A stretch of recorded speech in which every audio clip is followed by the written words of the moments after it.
This is update for January 22, 2024, day 698 of the war, and of the date update. Also catch up for January 20 and January 21. I'm going to start with the strategic general updates. Going to be very short. So first, I'm going to talk a little bit about Belarus, which is country straight towards north of Ukraine. So it kind of like sort of center and western part, covering north of center and west of Ukraine. So there is new, let's say, law or policy change in Belarus where Belarus declared that any attack against allied countries with it will mean that Belarus will enter the war together with that allied country. The only allied country there is Russia. I mentioned this many times before. Essentially, Belarus is extension of Russia. So what this really means is it sounds like a sign of preparing Belarus for eventual entrance into the war with Ukraine. And it does look like this is going to happen towards sort of what Russia is expecting final collapse of Ukraine army, and they will probably need resources of Belarus to attack from the north. And as I mentioned before, this goes back to this idea here that essentially Belarus army, together with Russian Wagner mercenaries, they probably will be attempting to first cut off Ukraine from the west and to prevent entrance of the, let's say, Polish military or just generally NATO military, and then B is to prevent withdrawal of Ukrainian troops towards the west and basically catching anyone, all of the politicians and so on. So like high sort of value individuals.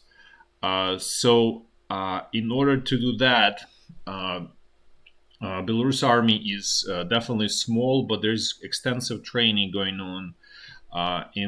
Here you can see there's this mortar shooting training.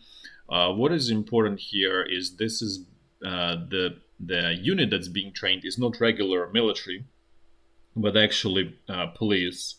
And this is again going back to that initial sort of thought, is that because Belarus army is small, they will need basically all hands on deck, including police. And so police is basically being trained to be military. So it's kind of like, from Belarusian Russian perspective, pretty intelligent move, I would say, because it's a while you effectively expanding your army by adding police, which will be effectively capable of fighting as full military force.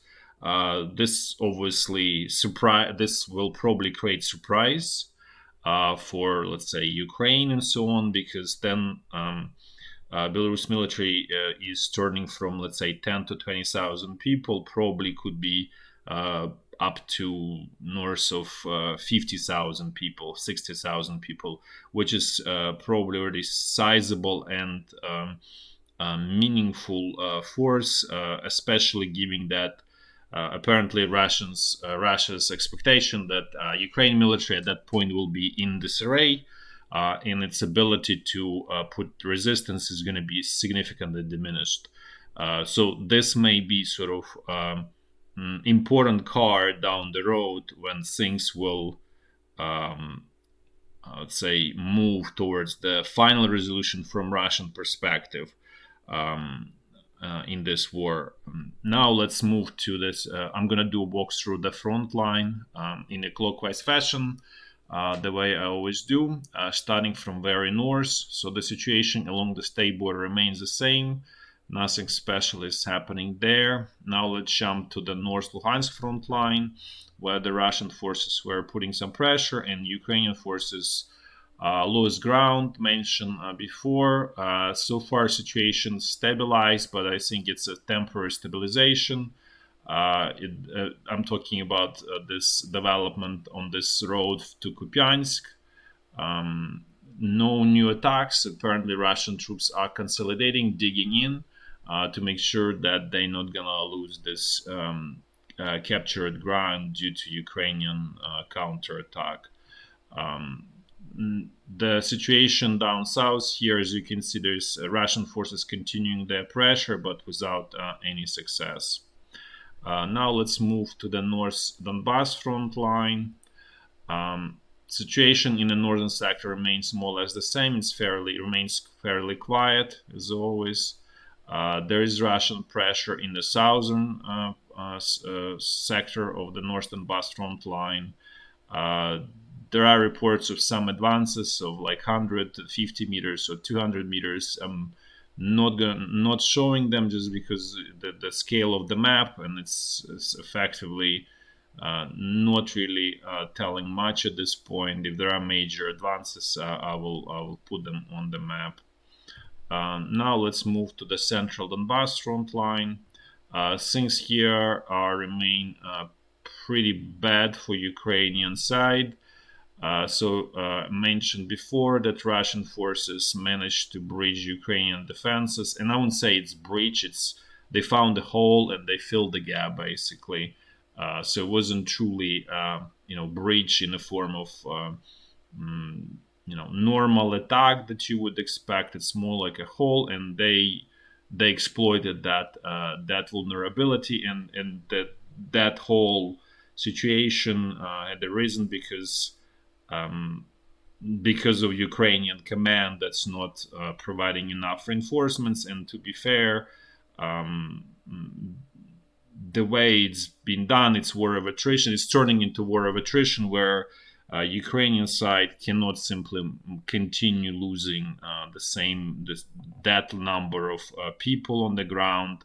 Just simply doesn't have proper replacements with the current situation, with this mobilization law that's sort of died. And Ukrainian president came out. He said that he's no longer supportive of that law. So looks like they're effectively replacement will be very problematic for Ukrainian army going forward. Unless things will deteriorate significantly, then it will be, um,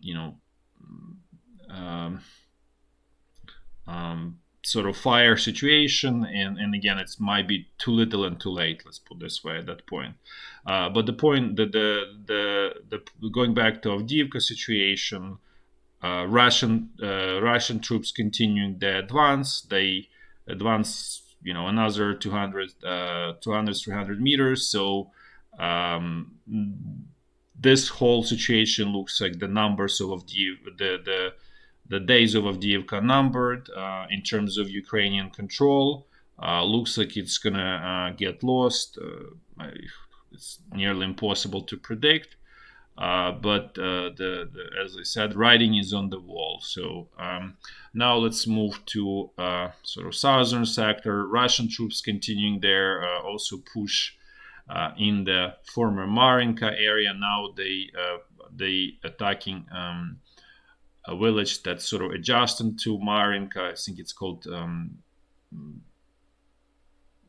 blanking, forgot the name, but basically they continuing their advance towards west, and at the same time Russian troops continuing their attacks towards Novomykhailivka, essentially to eliminate this Novomykhailivka salient. So far in terms of advances, Russian troops managed to advance 200 300 meters west of Marinka, and so, but they are again not significant yet to show them on the map. Now let's move to the situation. Let's see what's going on the Zaporizhya front line. Things generally here are quiet. There's not much happening. Now let's finish with the situation along the Dnipro River. Russian attacks against the Krinky bridgehead slow down in terms of actual attacks with soldiers. the attacks with artillery and aircraft continues. There's no sort of shortage of that. But for now, Russian command decided to take a pause. As a general summary, I would say that it looks like Ukrainian forces are having very hard time to hold on, and the potentially bigger cracks are on the way. And it's very clear that Russian command is focusing essentially on this central Donbass section of the front line, and actually North Lugansk, and to lesser extent North Donbass. Um, Russian command is not sort of pursuing this Zaporizhya front line, which I would say probably is the biggest opportunity actually for the Russian side. So they really, what this really tells that they're realizing limitations, their own limitations of their troops, lack of training, lack of coordination. So they kind of resorting to more primitive short-term goals, squeezes, but it does work, and it's sort of good enough for Russia because it's not even so much about territorial gains at this point for Russia as inflicting heavy losses on Ukraine and turning into this war of attrition, where I mentioned is essentially exchanges plus minus 1-to-1 or close to that, which Ukraine cannot tolerate for long. So that's why when many observers stating that this war is going to last another 2, 3, 4, 5 years is just simply impossible due to the limitation of number of people that Ukraine can put on the front line. So this the way it goes, the situation is fast approaching resolution, and I would say negative resolution for Ukraine. In terms of in general, is can things be changed in a positive way? Yes, they can, but not with the current Ukrainian political leadership and the military leadership. They simply will not be able to sort of change. It's not in their DNA. That's just simply not possible given their sort of mindset and how they sort of trained and how they view the world simply. That's all for today. Thanks for watching, and until next time, bye bye.